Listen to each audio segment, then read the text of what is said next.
सभी दोस्तों को नमस्कार। स्वागत है आप लोगों का आरकेजीएस क्लासेज में। हम रसायन विज्ञान के महत्वपूर्ण प्रीवियस ईयर प्रश्नों की श्रृंखला करा रहे हैं जो विभिन्न एग्जाम में पूछे गए हैं, जैसे RRB, SSC, BPSC, UPPCS, RASS, BSSC, CDS इत्यादि एग्जाम में पूछे गए हैं तथा आगे आने की भी संभावना है। कल तक रसायन विज्ञान के 251 क्वेश्चन करा दिए थे। आज हम 252 नंबर से शुरुआत करेंगे। तो आइए देखते हैं आज का पहला क्वेश्चन, यानी क्वेश्चन नंबर 252 क्या कहता है। निम्नलिखित कथनों में से कौन सा एक सही है। पहला है, आयरन सल्फेट और कॉपर सल्फेट के क्रिस्टलों में क्रिस्टल जल की समान संख्या होती है। बी कह रहा है, आयरन सल्फेट और जिंक सल्फेट के क्रिस्टलों में क्रिस्टलन जल की समान संख्या होती है। सी है, जिंक सल्फेट और कॉपर सल्फेट के क्रिस्टलों में क्रिस्टलन जल की समान संख्या होती है। डी है, आयरन सल्फेट कॉपर सल्फेट और जिंक सल्फेट प्रत्येक के क्रिस्टलों में क्रिस्टलन जल की संख्या समान होती है। तो 252 का जो राइट आंसर हो जाएगा वो हो जाएगा आंसर नंबर बी, यानी जो आयरन सल्फेट और जिंक सल्फेट के क्रिस्टलों में जो क्रिस्टलन जल है उनकी संख्या समान होती है। तो 252 का जो राइट आंसर हो जाएगा वो हो जाएगा आंसर नंबर बी। आइए देखते हैं क्वेश्चन नंबर 253। लोहे की जंग डाट डाट होती है, यानी जो लोहे की जंग लगती है वो क्या होती है। पहला है भौतिक प्रक्रिया, बी है रासायनिक प्रक्रिया, सी है प्रतिवर्ती प्रक्रिया और डी है मिश्रण। ये आरआरबी एनटीपीसी 2016 में पूछा गया क्वेश्चन है। तो 253 का जो राइट आंसर हो जाएगा वो हो जाएगा रासायनिक प्रक्रिया, यानी जो लोहे में जंग लगती है या जंग लगता है वो एक रासायनिक प्रक्रिया है। रासायनिक प्रक्रिया का मतलब होता है कि उससे नया पदार्थ बन जाता है, यानी उसे फिर जो पुराना पदार्थ है उसमें परिवर्तित नहीं हो सकता है। तो 253 का राइट आंसर हो जाएगा आंसर नंबर बी। आइए देखते हैं क्वेश्चन नंबर 254। लौह धातु के जंग लगने के लिए वायु में डाट डाट दोनों की आवश्यकता होती है, यानी जो लोहा है उसमें अगर जंग लगना है तो उसमें कौन सी दो धातुएं होने चाहिए। पहला है ऑक्सीजन और ग्रीस, बी है ऑक्सीजन और नमी, बी है जल और पेंट, डी है कार्बन डाइऑक्साइड और नमी। ये भी एसएससी 2015, यानी एसएससी मतलब आप लोग सोचते होंगे एसएससी है, तो जो एसएससी का फुल फॉर्म होता है तो आप लोग ध्यान रखिएगा। एसएससी अगर कोई पूछे तो होता है स्टाफ सिलेक्शन कमीशन, यानी एसएससी का फुल फॉर्म होता है स्टाफ सिलेक्शन कमीशन।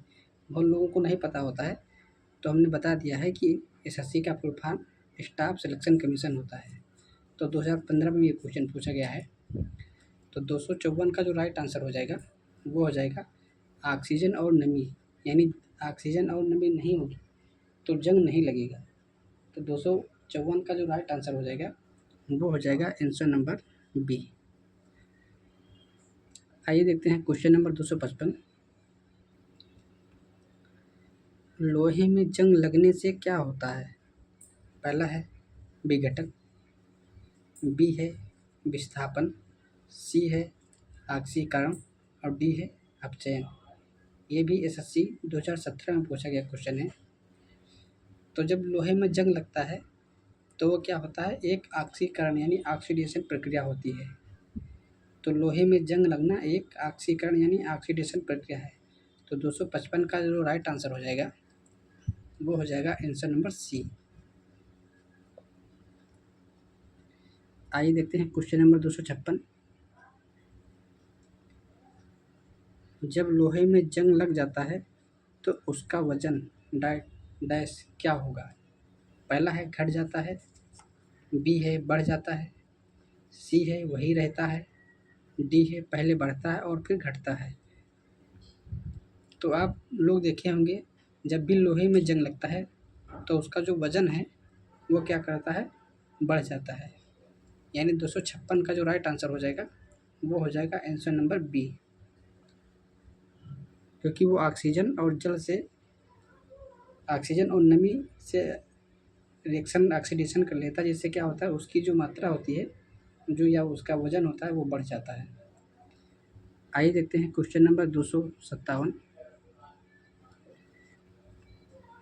जब लोहे की कील में जंग लगती है तब आयरन ऑक्साइड बनता है।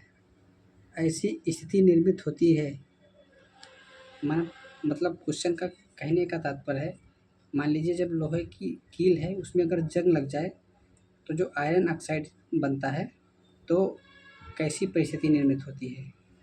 पहला है कील के भार में बिना कोई परिवर्तन हुए, बी है कील के भार में कमी के साथ, सी है कील के भार व रंग में बिना कोई परिवर्तन हुए, डी है कील के भार के बढ़त के साथ।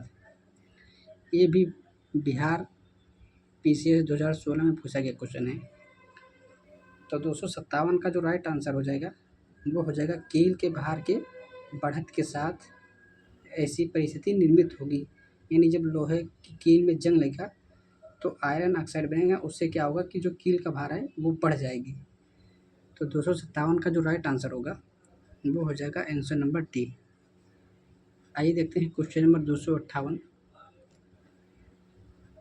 गैल्वेनीकरण एक प्रक्रिया है जिसमें लोहे की वस्तुओं पर डॉट से बचाने के लिए जिंक की परत चढ़ाई जाती है।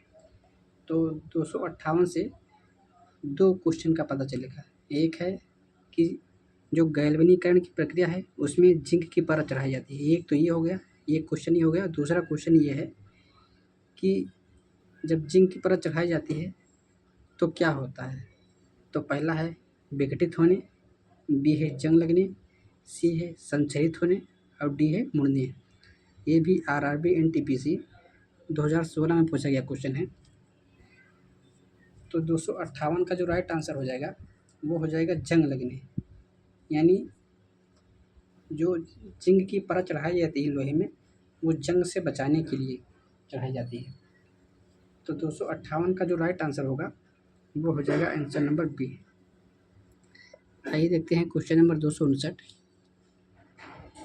इलेक्ट्रॉनिक बल्ब में फिलामेंट का बना होता है।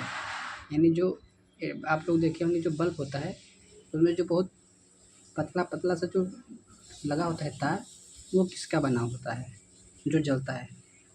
तो पहला है टंगस्टन, बी है नाइक्रोम, सी है शीशा और डी है एल्युमिनियम। ये भी UPPCS 2011 और BSSC 2016 में पूछा गया क्वेश्चन है। तो 259 का जो राइट आंसर हो जाएगा वो हो जाएगा टंगस्टन। यानी जो बल्ब जलता है तो उसमें जो पतला सा राड लगा होता है अंदर, वो जो जलता है वो क्या होता है, वो फिलामेंट टंगस्टन का होता है। तो 259 का जो राइट आंसर होगा वो हो जाएगा आंसर नंबर ए। आइए देखते हैं क्वेश्चन नंबर 260। सर्वप्रथम मानव ने निम्न धातु का उपयोग किया। मतलब सर्वप्रथम मनुष्य ने कौन सी धातु का प्रयोग किया। पहला है सोना, बी है चांदी, सी है तांबा और डी है लोहा। तो 260 का जो राइट आंसर हो जाएगा वो हो जाएगा तांबा। यानी हड़प्पा काल में जो हड़प्पावासी थे उन्होंने सर्वप्रथम तांबे का उपयोग किया था। तो वही कह रहा है कि जो मानव हैं उन्होंने सर्वप्रथम कौन सी धातु उपयोग की थी, तो वो क्या है, वो है तांबा। तो 260 का जो राइट आंसर होगा वो हो जाएगा आंसर नंबर सी। आइए देखते हैं क्वेश्चन नंबर 261। मैलाकाइट का एक ऐसा खनिज है। यानी मैलाकाइट का एक ऐसा खनिज कौन है। पहला है लेड यानी सीसा, बी है मैग्नीज, सी है पारा और डी है कॉपर। ये भी SSC 2016 में पूछा गया क्वेश्चन है। तो 261 का जो राइट आंसर हो जाएगा वो हो जाएगा कापर, यानी जो मैलाकाइट है वो कापर का एक अयस्क खनिज है। तो 261 का राइट आंसर होगा आंसर नंबर डी। आइए देखते हैं क्वेश्चन नंबर 262। वो कौन सी दो धातुएं हैं जो सिल्वर रंग की नहीं होती, यानी सिल्वर मतलब जो चांदी की रंग जैसी नहीं होती है, यानी चांदी जैसा नहीं दिखती। पहला है सोडियम और मैग्नीशियम, बी है तांबा और सोना, सी है पैलेडियम और प्लेटिनम, डी है निकल और जिंक। तो 262 का जो राइट आंसर हो जाएगा वो हो जाएगा तांबा और सोना, यानी ये ऐसी जो धातुएं हैं, दो धातुएं हैं जो सिल्वर यानी चांदी जैसी यानी सफ़ेद रंग जैसी नहीं दिखती है। तो 262 का जो राइट आंसर होगा वो हो जाएगा आंसर नंबर बी। आइए देखते हैं क्वेश्चन नंबर 263।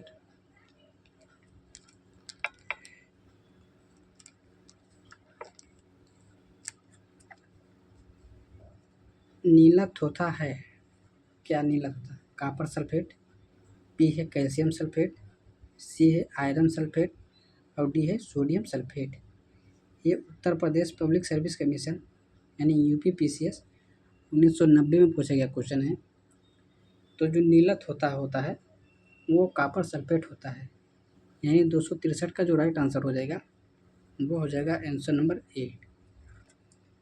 आइए देखते हैं क्वेश्चन नंबर 264। पीतल एक मिश्र धातु है जिसके अवयव हैं, यानी जो पीतल है इसके दो अवयव कौन कौन से हैं? पहला है तांबा और जस्ता, बी है जस्ता और टिन, सी है तांबा और टिन, डी है तांबा टिन और जस्ता। ये भी बीएसएससी 2016 में पूछा गया क्वेश्चन है।